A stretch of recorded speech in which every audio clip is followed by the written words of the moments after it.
Here is the launch edition of the Puma King Ultimate 2.0, which in my opinion is massively underrated and may just be one of the best FG-AG cleats on the market right now.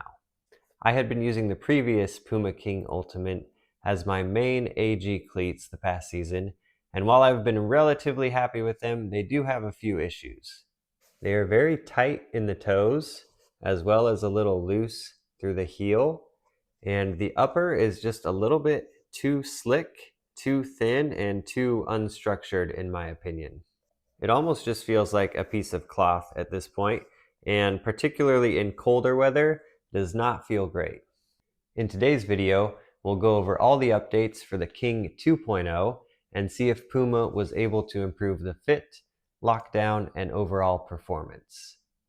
For this version, Puma has completely revamped the K-Better upper and added the grip control rib structure to the inside of the cleats for enhanced ball control. I was really hoping for a slightly thicker, more structured upper with the updated model, and I'm happy to say that's exactly what Puma has done.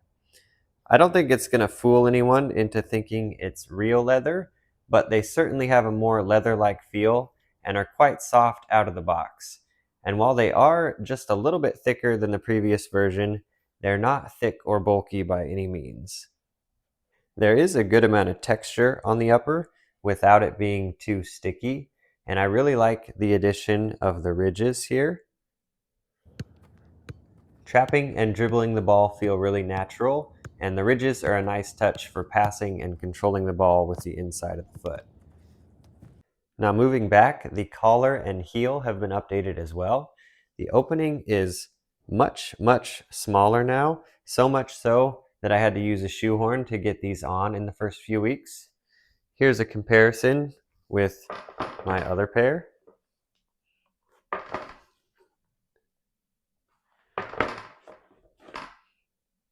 And there's the opening.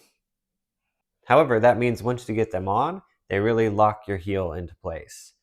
The new heel area back here feels great. Puma has added an Ortholite, I don't know if you can see that, an Ortholite memory foam, which is really comfortable, and I didn't have any blisters or hot spots back there. The heel counter is the same as the previous generation, but just above that is much more rigid in the new model. Unfortunately, it's not all perfect though. Where the materials transition, there is this uncovered piece of material that kind of pokes into your ankle on both sides. I don't know if you can see that. I've seen this mentioned in several other reviews. Yeah, right here. I've seen this mentioned in several other reviews, and my experience was no different.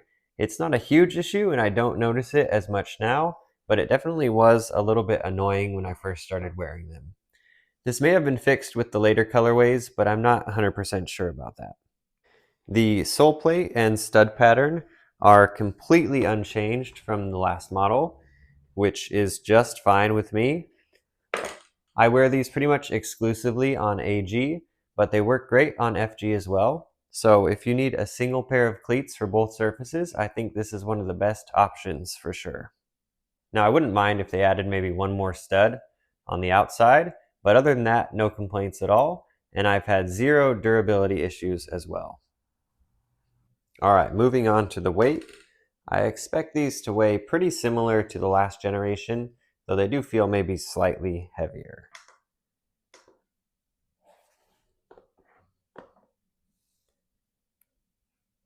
Alright, so they are 7.44 ounces, or 211 grams. Pretty good.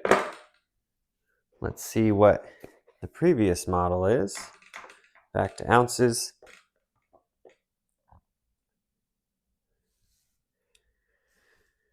And 7.02 ounces, or 199 grams. So just about 10 grams or half an ounce lighter for these ones, but to be honest, I don't really notice a huge difference with that. Like I mentioned before, these are really difficult to get on, but once they are, they really wrap the heel and forefoot nicely. I went with my usual size 8.5, and the length on these is perfect. They are a little bit snug in the toes, but not too bad, and it definitely stretches out with a little bit of wear. While the heel and forefoot fit me really well, the midfoot is a little bit strange. They made it incredibly wide for some reason.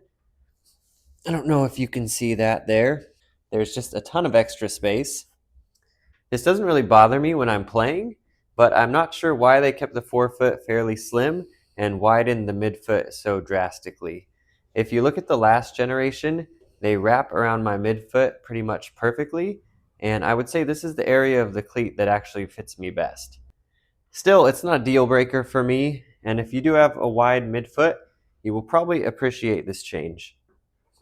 Overall, I think Puma has made some really positive changes with the most recent King model. I've pretty much entirely switched from the older Kings to these and have been really happy with the durability and performance so far. While they're not the flashiest of cleats, they do have a very versatile stud pattern, a comfortable, consistent upper, good lockdown, and they're just no nonsense and do the basics very, very well.